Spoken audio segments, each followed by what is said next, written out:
Hi there. I'm going to do a short video on some modifications that I'm going to make to a Gossamer gear Kumo that I got actually on sale just a couple of weeks ago. I've taken it out on a short trip, and there are some things that I would like to do to it. And some of those things have to do with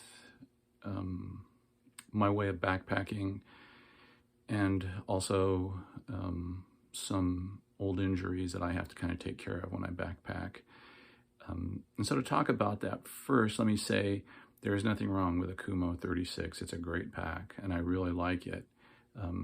But like anything I buy, I feel free to customize or personalize it for my particular needs. And so I thought it might be interesting to some folks that maybe have similar needs. So before I get directly onto the Kumo, let me show you a pack I made a few years ago. Well, let me first say, I make some of my own gear, I confess. I have, in particular, taken ideas from different backpacks to make my own backpack. I've tried a lot of different backpacks over the years. I started backpacking in 1976. And I never could find a backpack that I really loved. So I decided to start making my own. And I've made 4 of them now. I made my own backpack for the PCT. And after I finished the PCT, I made another backpack for the CDT, which I was going to hike in 2020. But the pandemic sort of has put that on hold for now. And I've been using that backpack, but it's a little bit big for small trips. The CDT backpack is really designed for longer food carries and longer water carries.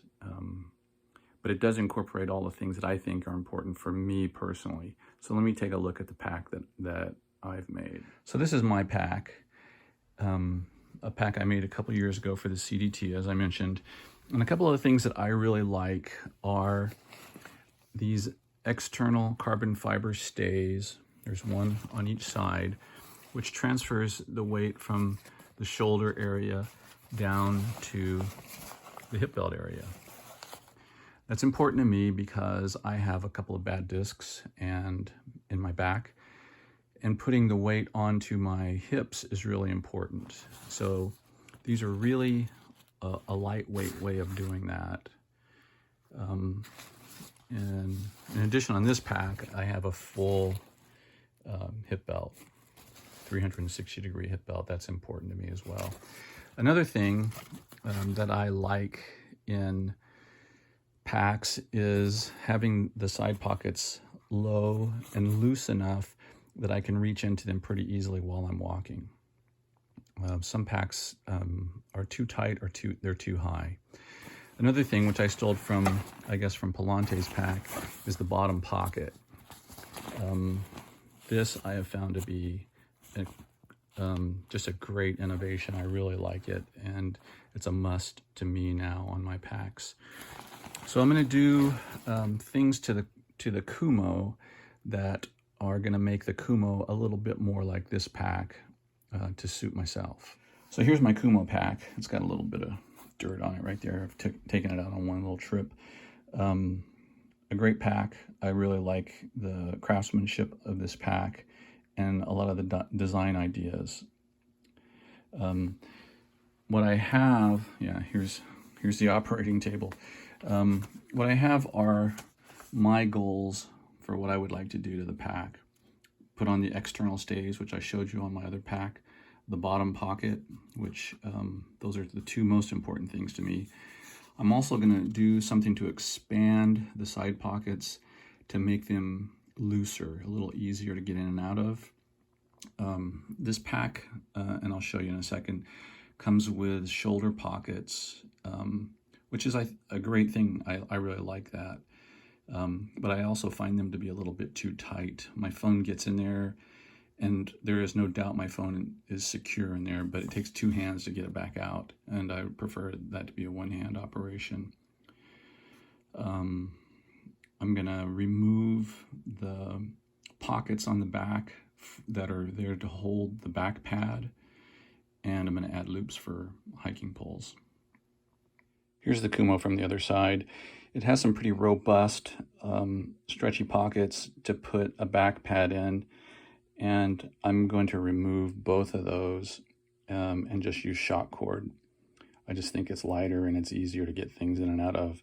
However, the bottom pocket is going to get wrapped around to become the bottom pocket. I probably won't do details of that sewing, but I'll show like a before and after.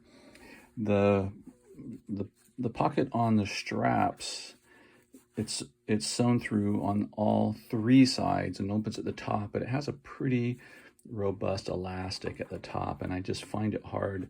You can see the width of it. I was going to hold my phone up to it, but the phone is the camera. What can I hold up? Well, how about this?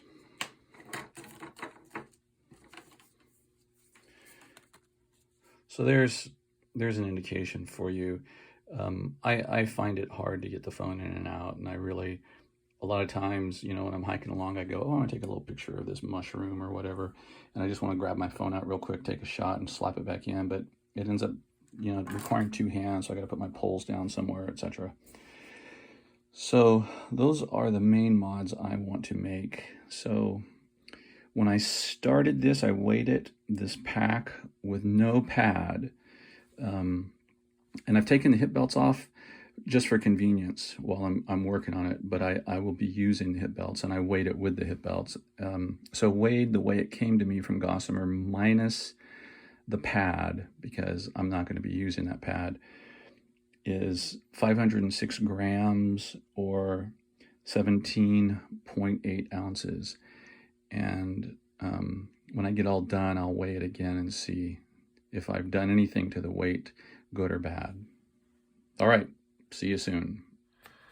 So I've made a couple of modifications to the Kumo, things off the list that I talked about earlier. One of the things that I did was I expanded the top of this pocket so that my phone would go in and out of it more easily. I would demonstrate that to you, but the phone is recording this video. But it works. And I just used the same elastic that I removed when I took the pad pockets off the back of the pack. So I removed, this came with some pretty substantial pockets for the pad, excuse me, and I removed the top one altogether. The bottom one, I didn't cut the bottom seam of it, but I removed it from the sides and folded it over on the bottom and sewed it to the bottom to be the bottom pocket, which is something I've been using on other packs for a few years now, and I really, really like. So, yeah, so here's a pocket on the bottom for sticking, removed clothing items, snacks, whatever. I really like that function.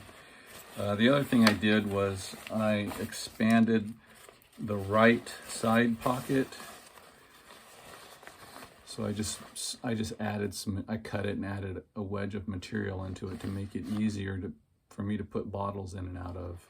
I was finding that kind of difficult, and it's not the best sewing job, but it's functional. So the next step will be to add the carbon fiber stays that connect the shoulder strap to the hip belt area. And then shock cord the back so that I can put a 1/8 inch pad on the back. That's coming up. So here again is the Kumo 36, and I just wanted to show the external stays that I put onto the pack. The way that the Kumo is made, it comes with two loops for attaching the hip belt. So this would be, obviously, I guess like the medium height, and this would be the tall height. So that's where I have mine. I thought at first I could just sew the bottom of this shut and then put the the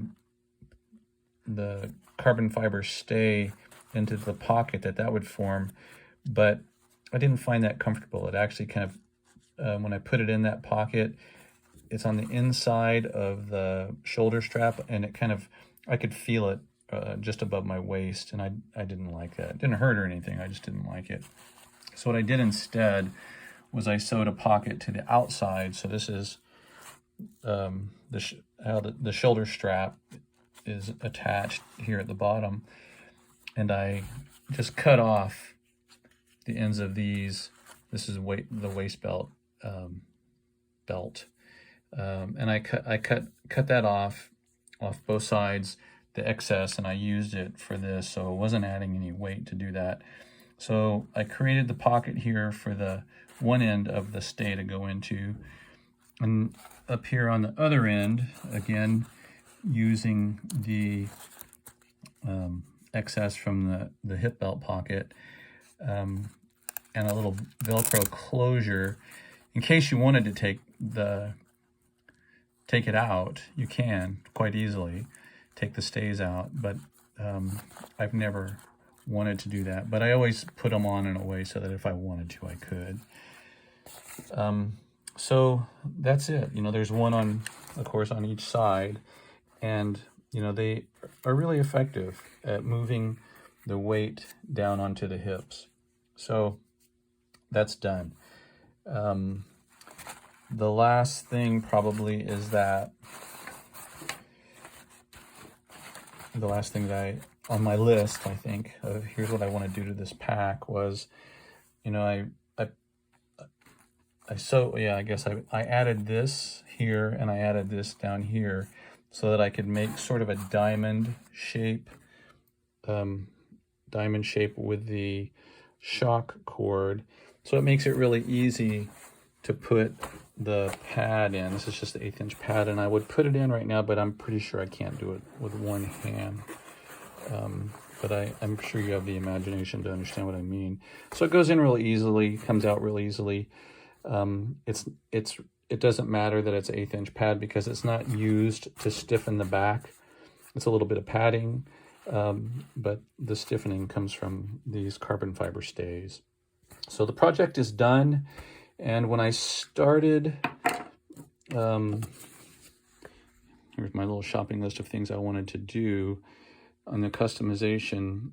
It was 506 grams, and I just weighed it, and it weighs now 539 grams. So I picked up 25 grams of weight, so a little less than an ounce, which to me is well worth it. These carbon fiber stays and that transfer of the weight to the hips really makes it worth it. So yeah, MYOG, modify your own gear, another project done. I hope that was useful and presents some ideas that you might find useful with your gear. Thanks.